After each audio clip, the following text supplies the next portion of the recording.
Olá, tudo bem? Aqui é a Ana Lopes do Mais Aprendizagem e hoje é dia de contar segredinhos. Se você está aqui nesse canal, nesse blog, assistindo esse vídeo, existe uma grande probabilidade de você já ser um leitor acima da média, se não for um daqueles leitores vorazes como eu sou. Mas se não for, não tem problema. Eu tenho certeza que você conhece pelo menos um que seja. A grande questão é, será que as pessoas nascem sendo grandes leitoras? Quer dizer, isso já está no código genético delas? Olha, eu não acredito nisso. Se você acompanha o meu trabalho há algum tempo, você sabe que eu não acredito nessas coisas inatas, né? Que a pessoa já nasce ou não nasce e não tem mais jeito.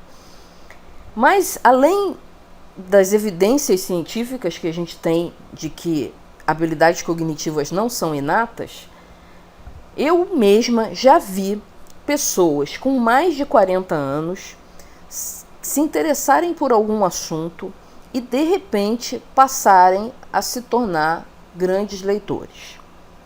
Então, o segredo aqui está no assunto e não no fato da pessoa ser ou não uma grande leitora, tá? Então, fica ligado nisso aí. Se você ainda não é um leitor voraz, provavelmente você ainda não encontrou os assuntos que te interessam. Mas a verdade é que grandes leitores têm alguns segredinhos que normalmente as pessoas que não têm um hábito forte de leitura, uma intimidade grande com os livros, não conhecem. E são alguns desses segredos que eu quero contar para você, para facilitar a sua jornada de se tornar um leitor ainda melhor. Mas isso depois da vinheta.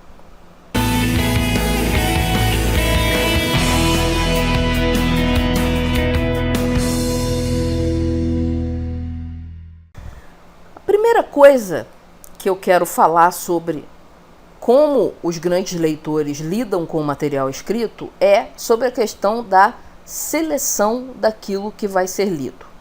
Será que a gente super seleciona aquilo que lê ou não? Bom, existem duas respostas. Primeira é não. Dependendo da situação, você não tem mais nada para ler, você pega a primeira coisa que aparece na sua frente. Porque o hábito é tão forte que você acaba pegando o que aparece. Então, por exemplo, você está num salão de beleza, esqueceu de levar o seu livro preferido, e aí o que tem lá? Revista de fofoca. O que a gente faz para não ficar olhando para as paredes? A gente pega a revista de fofoca. Claro que não é a leitura mais edificante do mundo, mas pelo menos é uma forma de você saber alguma das coisas que estão se passando no mundo das celebridades, principalmente para uma pessoa como eu que não vê televisão, né? É um pouquinho de cultura inútil para eu não virar uma completa ET nesse mundo.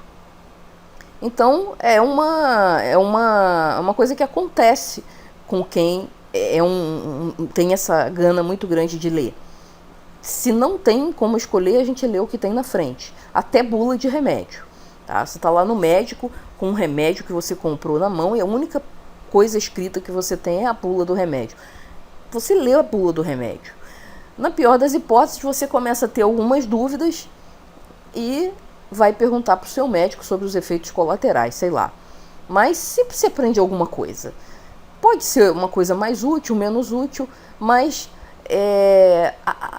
a vontade de ler qualquer coisa para distrair a cabeça daquele momento em que você está ali esperando alguma coisa, daquele momento em que você está ali gastando o seu tempo com alguma coisa que de repente você nem queria estar, é ler o que tiver na mão. Agora, existem situações em que sim, a gente seleciona a dedo o que vai ler. Geralmente, a pessoa que lê muito, que gosta de ler, ela fica enlouquecida dentro de uma livraria. E aí você tem que escolher, a não ser que você tenha orçamento ilimitado, e a maioria das pessoas não tem, nem tempo ilimitado, né? Então não adianta comprar todos os livros da livraria que você não vai ter tempo. Então, normalmente, a gente tem que fazer algumas escolhas. Tem que fazer algumas escolhas também dependendo do objetivo que você tem. Se você tem algum objetivo para a universidade, por exemplo, você é mesmo um estudante de letras Ele tem que ler literatura, mas ele tem que ler literatura dentro de um outro contexto. Então, de repente, ele vai ter que escolher ler aquele material. Mas aqui eu estou falando principalmente de uma leitura que a pessoa faz por escolha própria. E se ela tem opções, normalmente ela escolhe aquilo que ela quer ler naquele momento. E isso depende muito também de estado de humor. E aí eu vou contar um outro segredo, que é o seguinte: grandes leitores são também tremendos olhos grandes. Sabe aquela expressão olho grande? Aquela pessoa que quer comer mais do que cabe na barriga? Pois é, a gente normalmente quer ler mais do que a gente tem capacidade de ler. A gente quer ler mais do que a gente tem horas no dia. Então, o que acontece é que a gente acaba lendo 2, 3 livros em paralelo. E aí entra a questão da seleção. Quer dizer, num determinado momento, o livro entre os 3 ou 4 que você está lendo, que você vai pegar, é o livro que você está mais afim ou mais precisando de ler. E aí, mais tarde, você vai ler outra coisa, e depois você vai ler outra coisa. E assim a coisa vai caminhando e você vai dando conta dos seus diversos anseios de leitura. Outra coisa que também está ligada a essa coisa de ter vários livros sendo lidos ao mesmo tempo é que grandes leitores, quando a leitura não está acrescentando nada e ele tem uma outra opção, ele joga fora, ele para de ler o livro. Tá? Tem gente que acha que livro é uma coisa sagrada. Aí, se eu comecei a ler, eu tenho que ir até o final. Não é assim. E não é para se sentir culpado. Se você viu que aquele livro não está te acrescentando nada dentro do teu objetivo específico, que pode ser de entretenimento, você simplesmente para de ler. Você não tem obrigação nenhuma. Ah, mas porque eu comprei. Ah, mas porque eu peguei na biblioteca. Não tem obrigação. Você tem um tempo limitado aqui na Terra, então faça um bom uso do seu tempo. Principalmente se a sua diversão é ler, porque o que mais tem nesse mundo é coisa para ler. E você não vai gastar o seu precioso tempo lendo coisas que não agreguem valor para você, a não ser quando você estiver naquela situação lá, né, na fila do médico, e a única coisa que tem na sua frente é a bula do remédio. Aí você vai aprender alguma coisa sobre efeitos colaterais do remédio. Outra coisa que tem a ver com a história de considerar o livro um objeto sagrado é que as pessoas que não têm o hábito de leitura, elas têm medo de rabiscar. O livro tem que ficar parecendo sempre novinho. Ou então só usa um livro de biblioteca, aí não pode arriscar e tal. Não tem o hábito de comprar, porque aquilo de repente não está na lista de prioridades dela. Mas a verdade é que os grandes leitores rabiscam. Eles fazem marcações com caneta, eles mudam de cor, eles fazem associações, eles usam aqueles post-its, que são aqueles papeizinhos com adesivo que não estraga a folha, que pode ser tirado várias vezes. E tá aqui nessa imagem fantástica um exemplo de um livro de um bom leitor. É claro que uma leitura dessa é uma leitura que demanda mais tempo, mas também é uma leitura de onde você tira muito mais proveito. Então, é uma leitura muito bacana, né? E pode ser um livro de entretenimento também. Você pode fazer esse tipo de marcação num livro que você está lendo, não para passar no concurso ou para sua pós-graduação, mas num livro que você gosta tanto que você quer esmiuçar cada ideia contida nele, só pelo prazer de entender melhor aquelas ideias. Então, bons leitores fazem isso aí, rabiscam, pintam, escrevem do lado. Então, aí vem a questão das anotações, né? Anotações você pode fazer nas margens, na contracapa, ou até numa folha em separado. Isso você vai fazer, por exemplo, quando você está com um livro de biblioteca e você não pode riscar, e realmente não pode riscar. Não porque o livro é sagrado, porque o livro é público. E se você riscar, e o outro riscar, e o outro riscar, e o outro riscar, daqui a pouco não tem como ler o livro. E essa anotação na folha ela é muito interessante, mesmo quando você não está estudando, em algumas situações. Por exemplo, o Érico Veríssimo tem uma obra grande, composta de 4 volumes, que é O Tempo e o Vento.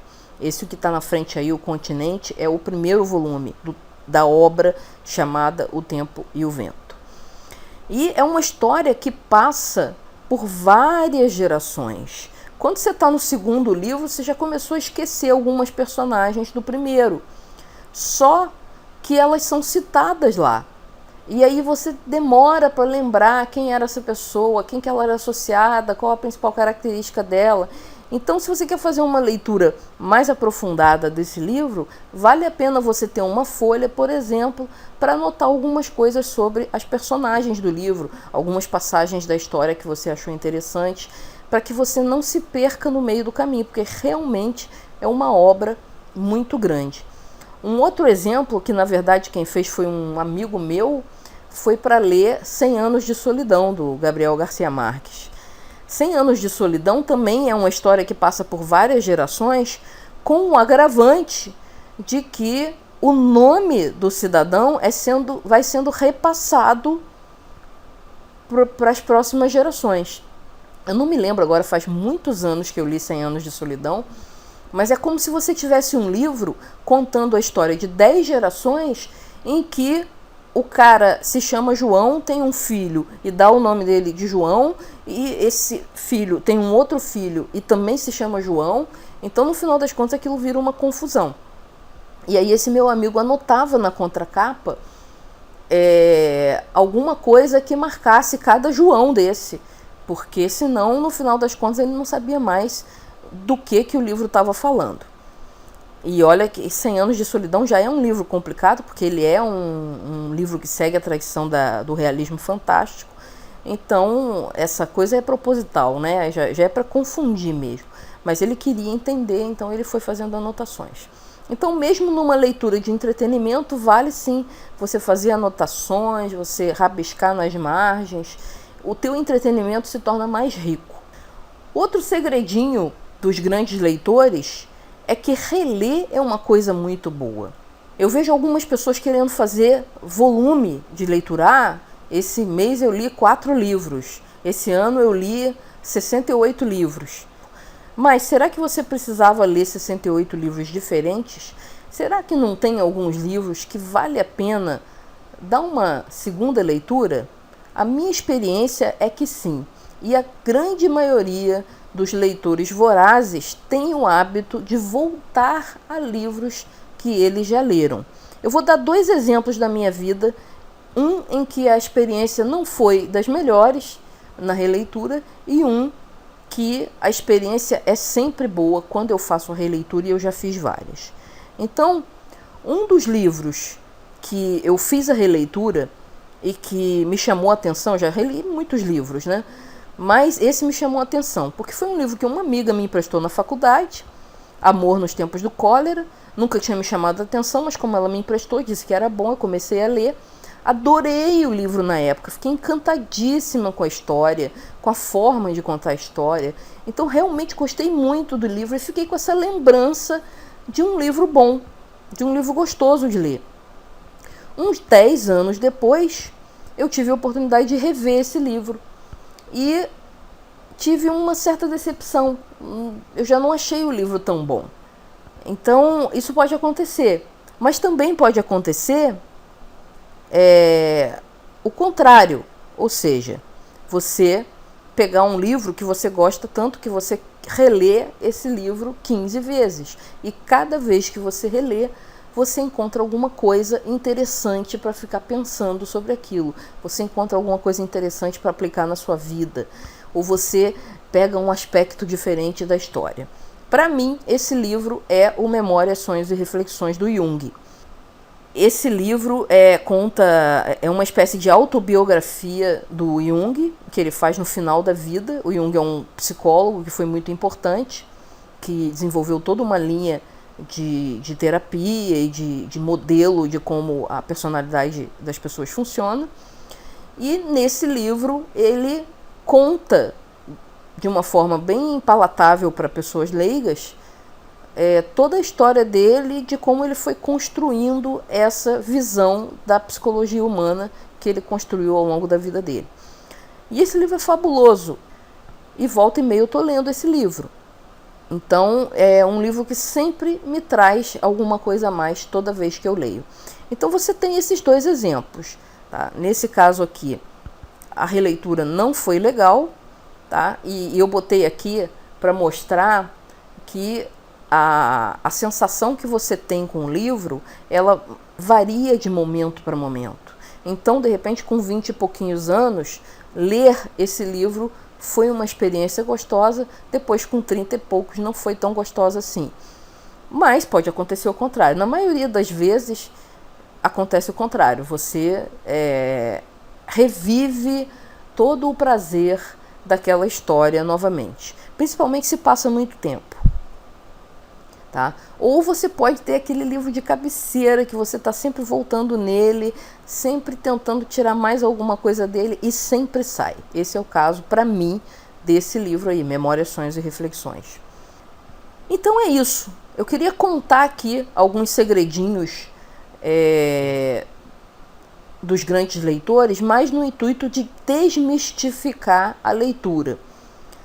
A leitura por entretenimento ou para você conhecer mais de um assunto que você gosta, ela é uma leitura muito mais leve, ela não é para ser obrigatória. Então, se não gostou, para. Se você quer ler 3 livros ao mesmo tempo, leia. Se você quer rabiscar, fazer alguma anotação de um pensamento interessante que você tenha, vai lá e faz. E se você já leu esse livro, mas está com vontade de ler de novo, vai lá e lê. O importante é você se manter sempre lendo alguma coisa, sempre crescendo através dos livros, tá certo? Então eu espero que essa videoaula tenha estimulado você a ler mais e mais e mais, porque olha, é muito legal, é muito gostoso e muda a vida da gente. Eu vivo dizendo isso, que leitura e aprendizagem mudam a vida da gente e mudam mesmo, então vale a pena a gente se dedicar a essa grande habilidade cognitiva que é a leitura.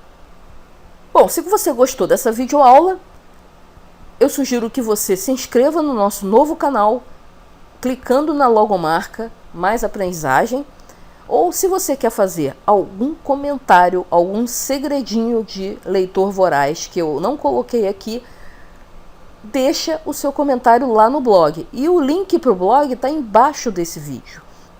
Então você vai clicar nesse link, chegar lá no blog e fazer um comentário sobre esse vídeo para contar pra gente qual é o seu segredinho de leitor ou de leitora, tá ok?